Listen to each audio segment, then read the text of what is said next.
Hey everyone, how you guys doing today? I'm just gonna do a super quick video about showcasing what I did.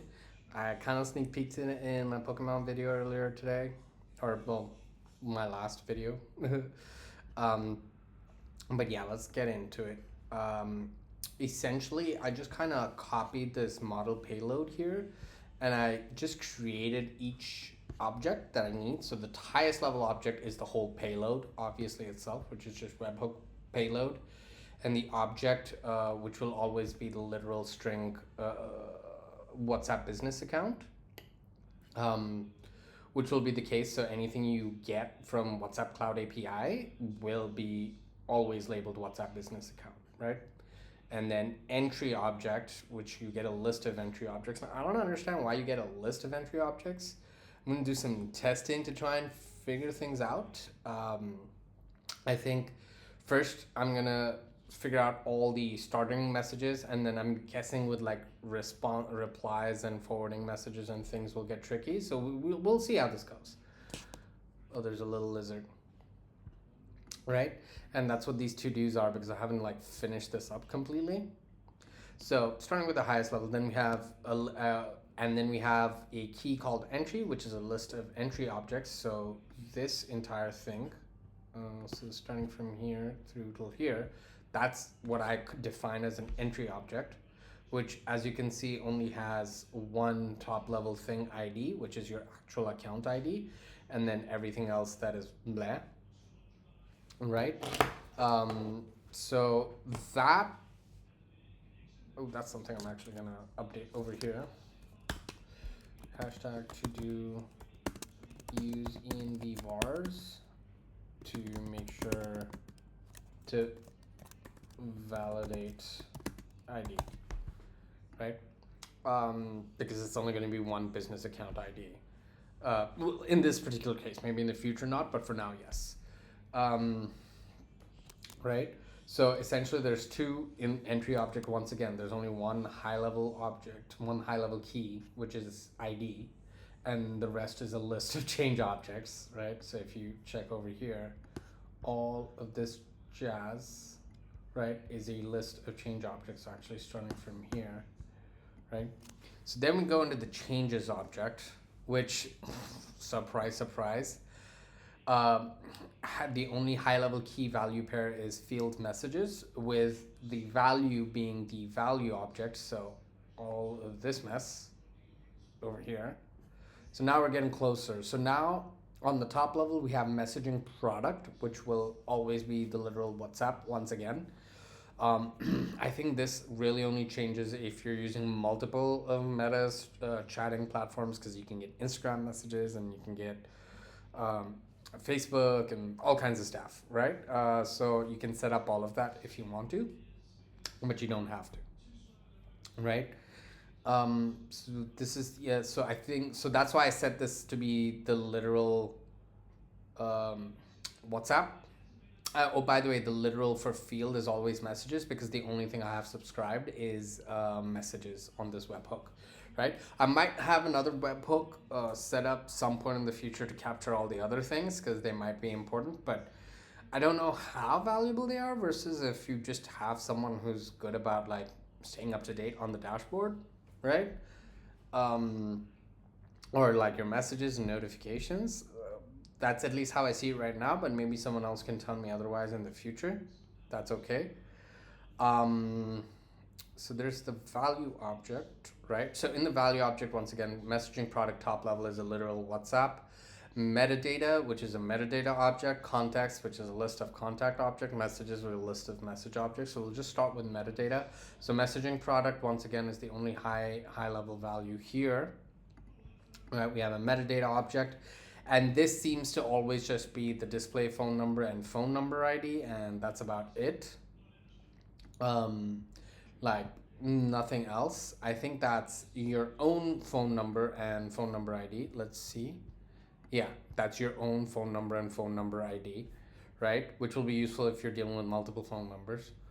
Then we have a contacts object, which is, as you can see from here, it's actually a list of contact objects. My presumption here is that that's dealing with like WhatsApp groups and things like that. So if you have multiple contacts or something, um, because after this context object in the message object, you get the from object as well, which we'll get into in a moment. But that has the phone number, so you know who's coming, who's actually messaging you straight from this. You don't really need this per se, but yeah, it's kind of neat that it's there. So there's messages, which is from phone number ID, WAM ID. Okay, so there's, sorry, I didn't finish the context object. The context object has a profile object and WAID, which is exactly the same as here. You have a profile object and WAID.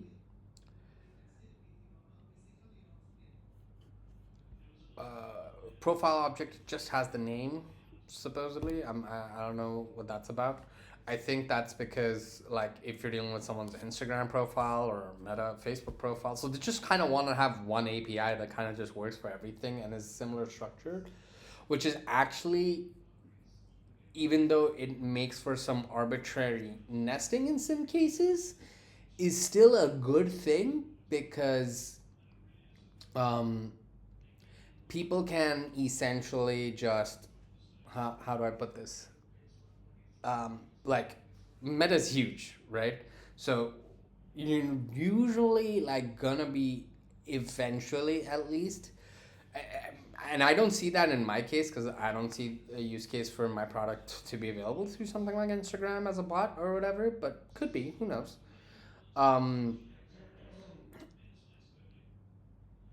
But in that case, like, the profile object would have probably more data in there.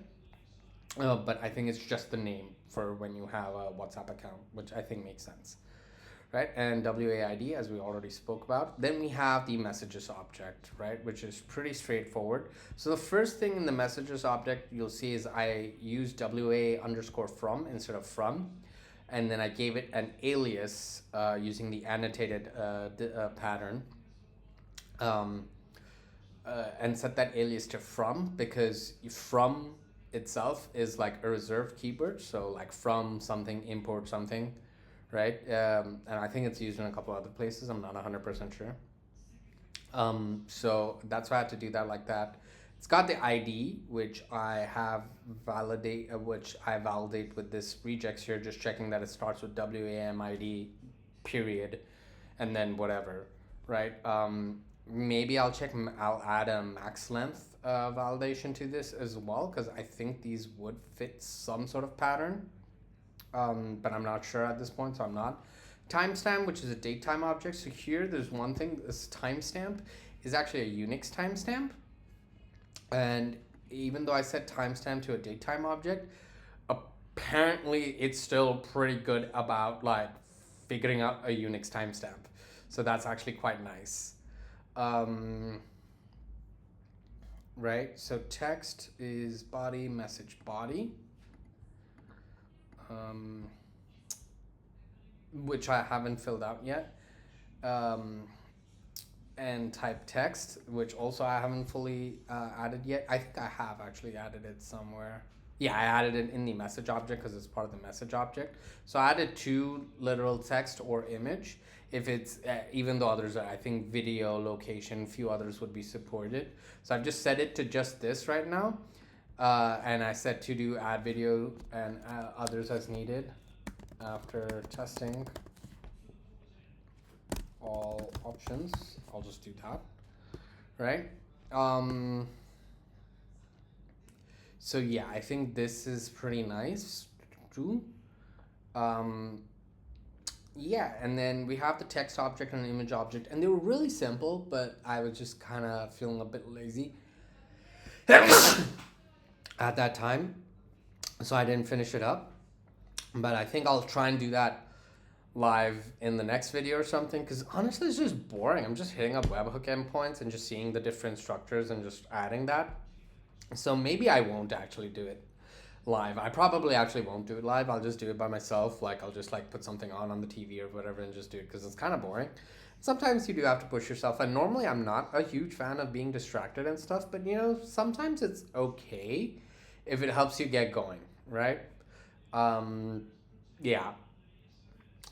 Especially with things that, because there are some things you will always need to do when you're chasing the thing that you're intrinsically motivated to do, that is like an extrinsic factor. And if you can't just like push yourself or figure out a way to like make yourself do that thing, you're not going to get to doing the thing that you want to do, right? And it's easy to get frustrated in these moments, but the key is to not give up. Like I have been getting a bit frustrated, but now like things are moving in the right direction. But I have been getting a bit frustrated, and I feel like that's just something